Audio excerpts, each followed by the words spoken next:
காஞ்சிபுரம் மாவட்டம் குன்றத்தூர் அருகே உள்ள மணிமங்கலத்தில் ரம்மியமான சூழலில் சிவன் குடிகொண்டிருக்கும் கோயில் உள்ளது.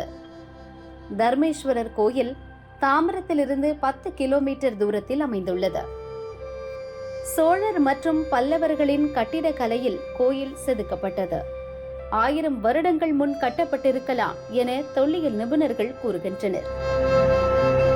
காஞ்சிபுரத்தின் சில பகுதிகளை ஆட்சி செய்த பல்லவ மன்னன் ஒரு சிவபக்தன். தான தர்மம் செய்வதில் சிறந்து விளங்கினார். அதைத் தொடர்ந்து சிவனுக்காக கோயில் எழுப்ப ஆசைப்பட்டார். கோயிலை எங்கு கட்டுவது என யோசித்துக் கொண்டிருந்த நேரத்தில் சிவபெருமானே அடியார் வேடத்தில் வந்து மன்னரிடம் யாசகம் கேட்டார். அப்போது ஒரு இடத்தை காட்டி இங்கு கோயில் கட்டு என சொல்லிவிட்டு சென்றார். தான் நினைத்ததை எப்படி இவர் கூறினார் என மன்னர் ஆச்சரியப்பட்டார்.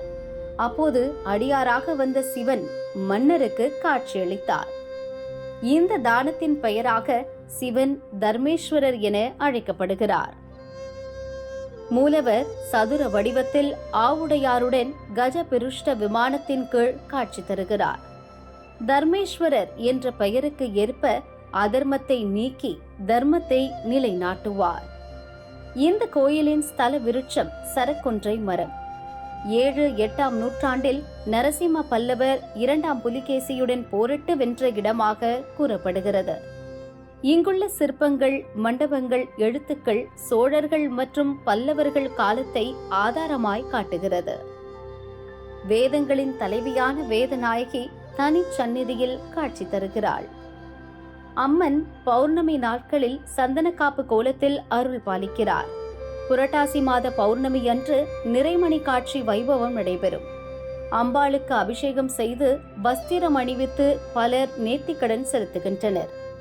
பிரதோஷம், ஆடிப்பூரம், நவராத்திரி, ஆடி, தை, வெள்ளி, சித்ரா பௌர்ணமி மற்றும் விசேஷ நாட்களில் கோயிலில் சிறப்பு பூஜை நடைபெறும். பிரசாதம் வழங்கி வழிபட்டால் வேண்டுதல்கள் நிறைவேறும்.